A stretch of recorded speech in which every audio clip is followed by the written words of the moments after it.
Every driver hopes to make it to Formula One and win a world championship, but very few drivers are skilled enough to climb onto the podium even once, let alone multiple times. The teams that have done that are some of the most dominant franchises in the sport. We've seen drivers win back-to-back championships and races over the years, so stay tuned as we talk about the 9 most dominant F1 world champions. First off at number 9, Alberto Ascari was the OG leader. It took Formula One only 3 years to get its first dominant champion. Alberto Ascari won 6 out of the 8 races he competed in while driving for Ferrari in 1952, which earned him the first of his 2 world championships. What's more surprising is that he only participated in 7 of the 8 races. He missed the Swiss Grand Prix to advance to the Indianapolis 500 qualifying round, which was part of the F1 World Championship at the time. At the Belgian and French Grand Prix, he lapped the entire field, and on 2 other occasions, he won by more than a minute, so only the word domination can describe the grip he had on the sport. Moving on to number 8, Max Verstappen and Red Bull are like no other. Max Verstappen competed in car racing for just 1 year before making his F1 debut, his 2014 European Formula 3 season, during which he finished 3rd in the championship behind Esteban Ocon and Tom Blomqvist, was the highlight of his junior career. He became the youngest ever Grand Prix driver in 2015 when he got a position with Red Bull's sister team, Toro Rosso. He had decent success in middle-of-the-pack machinery during his first F1 season, but it wasn't until his second season that he truly started making a name for himself in the sport. By the end of the 2020 season, he had collected 9 more victories. It wasn't until the 2021 season, with its revised technical rules, that Red Bull was able to build a car that was really competitive for the World Championship. We saw Verstappen and Hamilton go head-to-head in 2021 as each driver gave it their all, but in the end, Verstappen's car took the lead and he won his first championship. In contrast, the Dutchman has had a much easier journey to the top of the podium in the 2022 championship. Verstappen has been dominating the sport for the last 2 years, and we don't see this changing soon.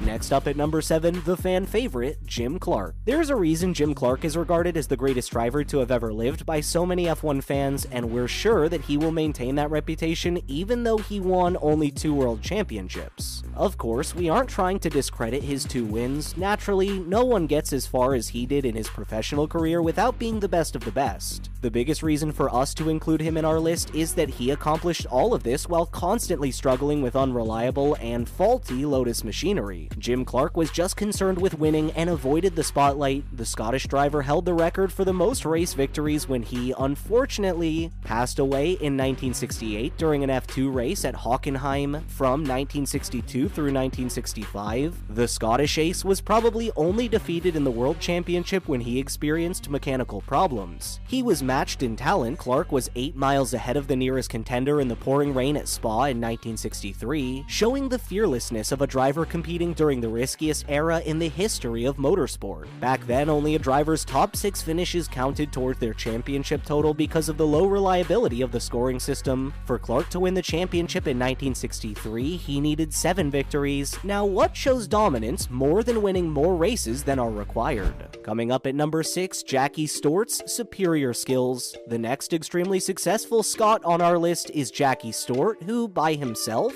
changed the course of Formula One history. Stewart was one of the first drivers to show that racers can and should aim for higher safety standards. He was a key part of the development of full-face helmets, mobile medical units, safety barriers, and runoff areas. The champion was an advocate for all F1 teams. And while he wasn't as famous as Jim Clark, no one can deny how he dominated the sport in the 1971 season. He was in a league of his own, winning 6 races and placing second in another while sharing the remaining 5 with 5 different drivers. He was an extremely fast driver with a feel for the car that would help him finish races much quicker than many of his rivals. This gave him a significant advantage in the championship, which he won with 3 races remaining and nearly twice as many points as Ronnie Peterson, his closest competitor. If we were to compare his performance to his teammate Francois Severts, there's a big difference. since the star driver himself could only get one victory. Moving on to number 5, Nigel Mansell's legendary season. In the first 40 years of Formula One's existence, championships were sometimes decided with one or, very rarely, 2 races remaining. In fact, before 1992, an F1 championship could only be won with 3 races remaining, like in Jim Clark and Jackie Stewart's era. So when Nigel Mansell started the 1992 season with 5 straight victories in the majorly superior Williams FW14B, the only question was when he would win the championship rather than if. Mansell secured the championship in Hungary with 5 races remaining after finishing second again in Monaco, during that oh-so-famous duel with Ayrton Senna, retiring in Canada and scoring 3 more victories. He finished the season with a total of 9 victories, and it might have been more if he hadn't faced mechanical issues with his car later on. Still, the British driver ended the season with one of the most dominant championship wins we'd seen in F1 in a while.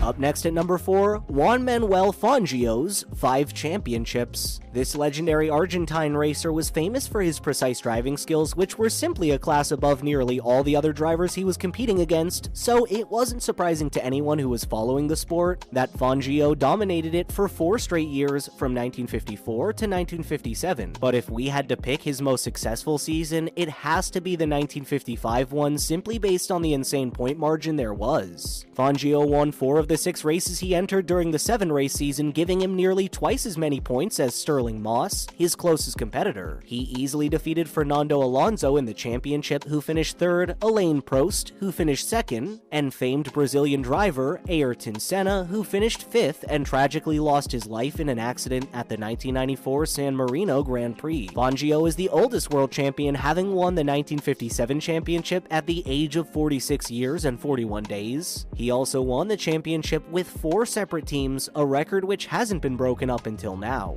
Following up on number 3, Sebastian Vettel's best season. It took until 2010 for another team to outperform the rest of the field. After Ferrari's 5-year reign of terror, this time Sebastian Vettel and Red Bull took their spot on the podium. The young German driver had already broken numerous records, but in 2013, he won 13 races, tying with Schumacher's total from 2002. But it wasn't an easy win, especially when Vettel retired from the British Grand Prix. What happened next, though, was without a doubt one of the best runs we've seen in F1 history. He won in Germany, finished 3rd in Hungary, and then went on to sweep the field with 9 consecutive victories. The fact that his teammate Mark Webber finished nearly 200 points behind him in the championship says it all. If we're being honest, it was simply insane. But the regulation changes in 2014 were tough for Vettel and his team. They slowly began slipping down the leaderboard. After that amazing season, he didn't win another race until 2015, and since then he has only gotten 14 wins. Still, his record-setting streak will continue for many more seasons. Coming in at number 2, the British star, Lewis Hamilton. Lewis Hamilton is arguably the greatest Formula One driver to have ever driven on a circuit. In terms of career victories and overall career points, the British driver is tied with Michael Schumacher for the most world championships after closely losing out on winning an 8th title in 2021 to Max Verstappen, and he's won races in nearly every season he has participated in. He's also claimed victories in 30 different countries. With a deal that lasts through the end of 2023, Hamilton currently holds many Formula One records, and it seems like he'll be able to break even more of them.